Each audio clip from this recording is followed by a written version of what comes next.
Hi there! Good day and welcome to Jin's Vlog.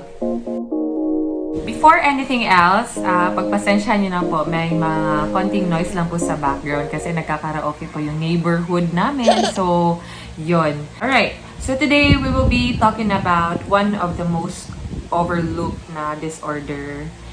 That is the TMJ disorder, or also known as Temporomandibular Joint Disorder. The main purpose really of starting a vlog is to somehow share a bit of my experience on how I dealt with TMJd disorder, because it's really not that familiar.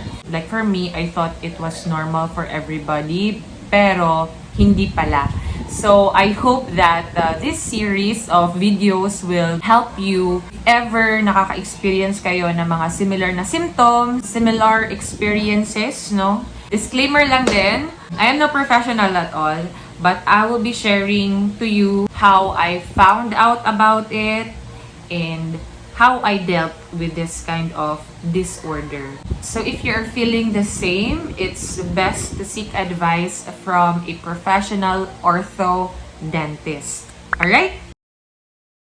As what I've said earlier, it is one of the most common overlooked na disorder kasi hindi siya masyadong masakit at first. It's very subtle. Mapapansin mo na lang na someday, the symptoms will finally take its toll on your body. That's why you have to fix it. So, I just hope that as earlier as now, malalaman natin yung mga symptoms, or as I could share my experience to you, yung mga symptoms na naramdaman ko before. I hope na mas settle na, or you have it fixed already before it could get worse. What were the symptoms that I had? It all started when I was in high school. I could really remember that time na I was lying down on a table. Nagyon ako.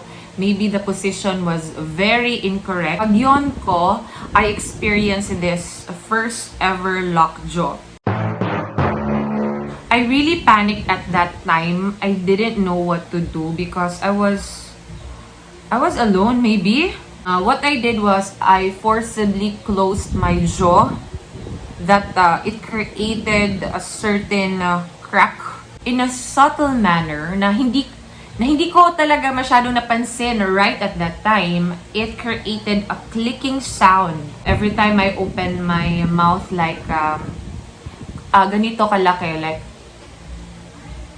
every time I yawn or I just open my mouth, every time I sing, like ganyan, it normally created a clicking sound on my left jaw.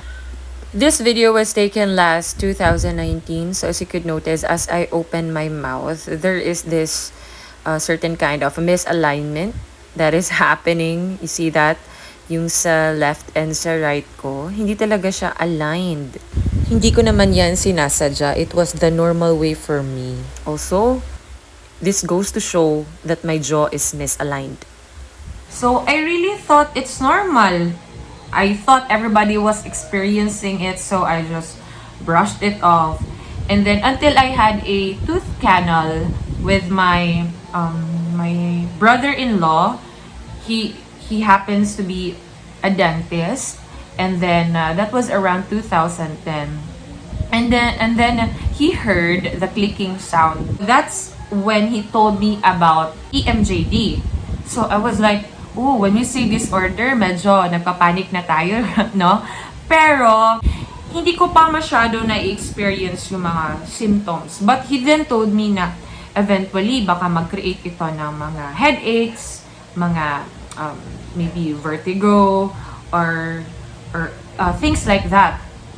Pero I just brushed it off, and then kasi I seemed fine. I think I can manage because at that time really I can still manage. And then slowly I started to have blurred visions, most especially at night.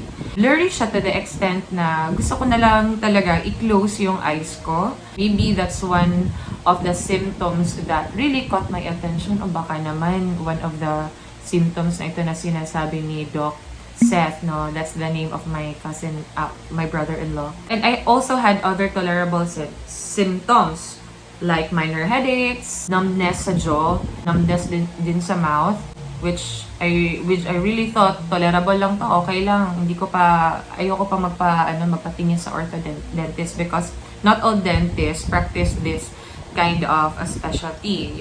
You have to be a special kind of dentist for you to be able to treat this kind of disorders. Until pre-pandemic, that was March 2019, I woke up with a vertigo. Yeah. As young as, maybe I was 26, 27, I already had a vertigo. So some would say, ang bata-bata mo pa, ba't ka nagkaka-vertigo? So I know right na may mga other reasons talaga yung vertigo. One is ear infection. But I had it checked by an ENT doctor. Cleared naman yung ears ko from any ear infection. It didn't sink to me at first, pero napansin ko na yung pain nasa left side lahat. And yung clicking jaw ko nasa left side din. So, every time I sleep on my left side, dun nag-trigger yung vertigo. So, if you are familiar with vertigo, parang yung world right at your very eyes, no, parang it spins, it turns around 360 degrees. So it all boils down maybe to my TMJd. Right there and then, medyo hindi na tolerable yung mga symptoms. Tama nga yung sinabi ni Doc Seth way back 2010. Doc Seth introduced me to a seasoned orthodontist. Wow! Not only in Davao City, but actually whole Philippines. So later, I will introduce to you kung sino yung orthodontist na pinuntahan ko for my TMJd therapy. I officially signed myself into TMJd therapy last 2019 because hindi kasi nawawala yung vertigo.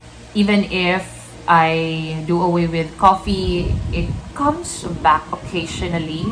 Most especially lack of sleep. Kung sleepy tayo, we yawn. So, that's the time na nasa-stress out siguro yung jaw ko. So, let me introduce to you my orthodontist. His name is Doc Gami Irby from Urbidontics. His clinic is located at the second floor of Brisa Mall, Davao City. So for more info, you can visit his page. Thank you for listening. I hope na may natutunan kayo. And if you're experiencing the kind of symptoms that I've mentioned earlier, maybe it's time for you to have it checked by an orthodontist para hindi na mag-worsen yung mga symptoms. On my next video, I'll be sharing to you the phase 1 of the TMJd therapy, including the costings. If you do have questions, please feel free to comment down below. See you! Thanks for watching Jin's vlog.